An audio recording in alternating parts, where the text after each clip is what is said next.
दोस्तों, उड़ने की आशा कि आगामी एपिसोड में जबरदस्त ट्विस्ट देखने को मिलने वाला है, क्योंकि अब कहानी आ पहुंची है एक ऐसे मोड़ पर जहां सच्चाई छुपाना अब मुमकिन नहीं रह जाएगा।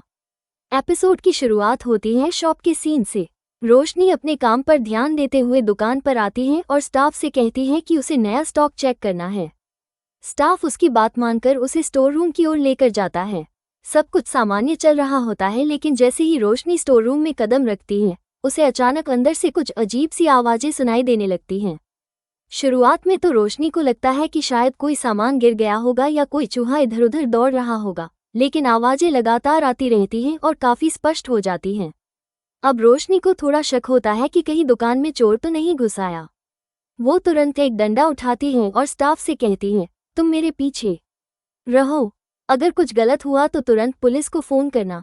स्टाफ भी थोड़ा घबरा जाता है, लेकिन रोशनी की बात मानकर उसके पीछे पीछे स्टोर रूम के भीतर चला जाता है। जैसे ही रोशनी अंदर बढ़ती है, उसे किसी की परछाई दिखाई देती है। वो फुर्ती से डंडा उठाकर उस पर हमला करने को तैयार हो जाती है, मगर जैसे ही वो वार करने लगती है, वो व्यक्ति इधर उधर दौड़ने लगता है। रोशनी जितनी बार भी उस पर डंडा मारने की कोशिश करती है, वो शख्स बड़ी फुर्ती से भागता रहता है। स्टोर की अंधेरी रोशनी और सामान की बीच बीच की रैक में वो आदमी छुपता रहता है और रोशनी को बस उसकी हल्की हल्की झलक मिलती है। रोशनी की हालत भी अब ज्यादा गंभीर हो जाती है। उसे लगने लगता है कि अगर ये चोर है तो उसे हर हाल में पकड़ना ही होगा। अंततः जब वो इंसान रोशनी के बेहद पास आता है और रोशनी फिर से डंडा उठाकर हमला करने ही वाली होती है, तभी वो व्यक्ति अचानक बोल उठता है, बाबू, ये क्या कर रही हो? मैं हूँ तेजस। रोशनी पूरी तरह से चौंक जाती है। उसकी आंखें फटी रह जाती हैं और वो थोड़ी देर तक कुछ भी समझ नहीं पाती। वो तेजस की तरफ देखकर कहती है, तेजस, तुम यहाँ क्या कर रहे हो? और तुम तो गुरुजी के पास आश्रम गए थे ना? इतनी जल्दी वापस कैसे आ गए? और सबसे बड़ी बात, तुम दुकान के स्टोर में छुप क्यों रहे हो? तेजस थोड़ी शर्मिंदगी के साथ मुस्कुराता है और कहता है, बाबू, ये बहुत लंबी कहानी है, मैं बताता हूँ सब कुछ। जब मैं आश्रम गया था तो सोचा था कि शांति मिलेगी, आत्मज्ञान मिलेगा, लेकिन वहां जाकर तो मेरी हालत ही खराब हो गई। ना खाना ढंग का, ना सोने की जगह, ऊपर से गुरुजी की डांट। फिर तेजस फ्लैशबैक में अपनी कहानी बताता है। वो बताता है कि आश्रम में हर दिन सिर्फ खिचड़ी और उबले हुए सेब मिलते थे खाने को। उसका पेट ही नहीं भरता था और उसका मन भी नहीं लगता था। एक दिन भूख से बेहाल होकर वो चुपके से बाहर चला गया और एक ठेले से बड़ा पाव खरीदकर खाने लगा। तभी गुरुजी ने उसे रंगे हाथों पकड़ लिया और गुस्से में बोले, तू तपस्या करने आया है या खाने की दुकान? और इसी गुस्से में गुरुजी ने उसे आश्रम से निकालने का आदेश दे दिया। तेजस वहां से सीधा अपने घर नहीं गया, क्योंकि उसे डर था कि सब उसका मजाक उड़ाएंगे कि वो 7 दिन भी आश्रम में टिक नहीं पाया। इसलिए उसने सोचा कि सबसे सही रास्ता यही होगा कि वो दुकान के स्टोर रूम में ही छुप जाए। उसे पता था कि रोशनी रोज स्टॉक चेक नहीं करती, इसलिए वो आराम से यहाँ रह सकता है। तेजस कहता है, बाबू, मैं क्या करता, भूख से मर ही रहा था, और वैसे भी खिचड़ी और एप्पल कौन खाता है इतने दिन तक? अगर घर आता तो सब मजाक उड़ाते कि 7 दिन भी नहीं काट पाया। रोशनी उसकी बात सुनकर एक पल के लिए नाराज होती है और कहती है, बाबू, 7 दिन तुम सात्विक खाना नहीं खा सकते? तुम्हें क्या लगता है जीवन में कोई तप नहीं करना चाहिए? लेकिन फिर उसकी आंखों में हल्की सी मुस्कान आ जाती है और वो समझ जाती है कि तेजस सच में परेशान था। तेजस की मासूमियत और सच्चाई से भरी बातें रोशनी का गुस्सा थोड़ा शांत कर देती हैं। इसी दौरान दुकान का स्टाफ थोड़ा हैरान होकर पूछता है कि क्या सब ठीक है?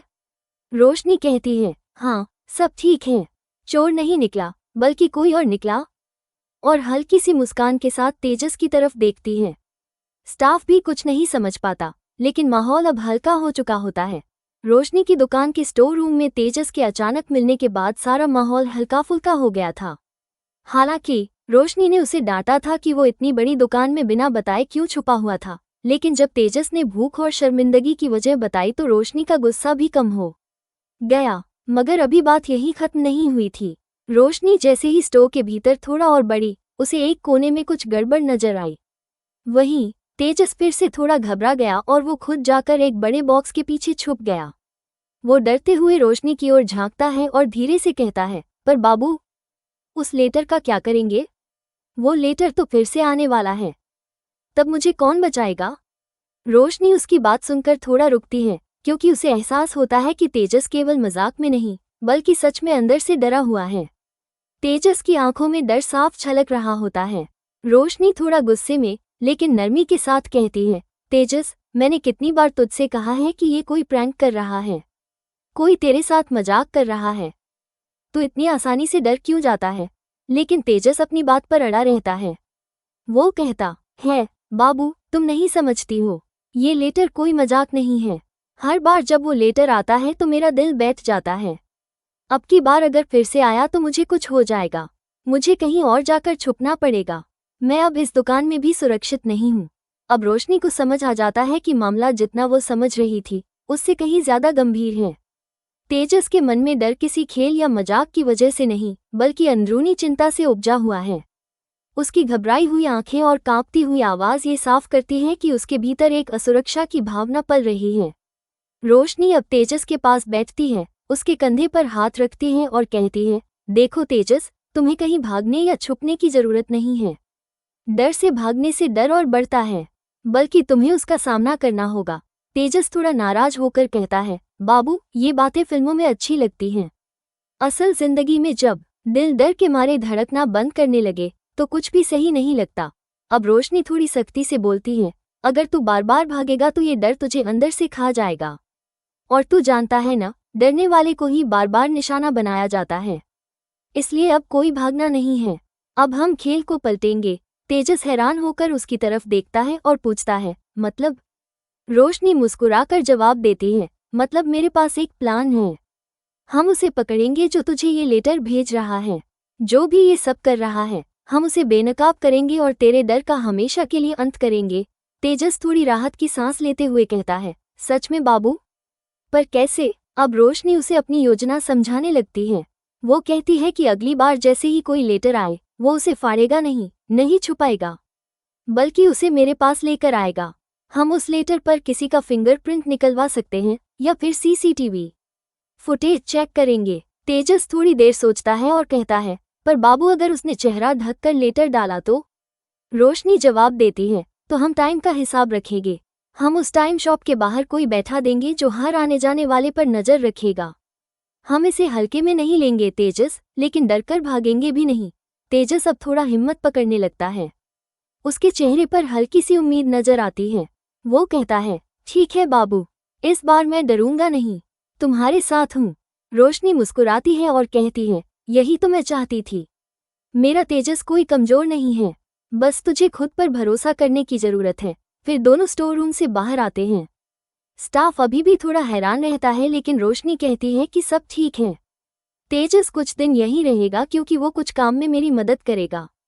तेजस अब बाहर आता है लेकिन उसका ध्यान अब भी उस लेटर की तरफ लगा हुआ है। वो बार बार इधर उधर देखता है जैसे उसे शक है कि कोई उसकी निगरानी कर रहा है। मगर अब वो अकेला नहीं है, उसके साथ रोशनी है, और शायद यही बात उसे पहले से थोड़ा मजबूत बनाती है। अब कहानी एक ऐसे मोड़ पर पहुंच चुकी है जहां तेजस को अब छुपने की नहीं, लड़ने की जरूरत है। और इस लड़ाई में उसका सबसे बड़ा हथियार है रोशनी का साथ।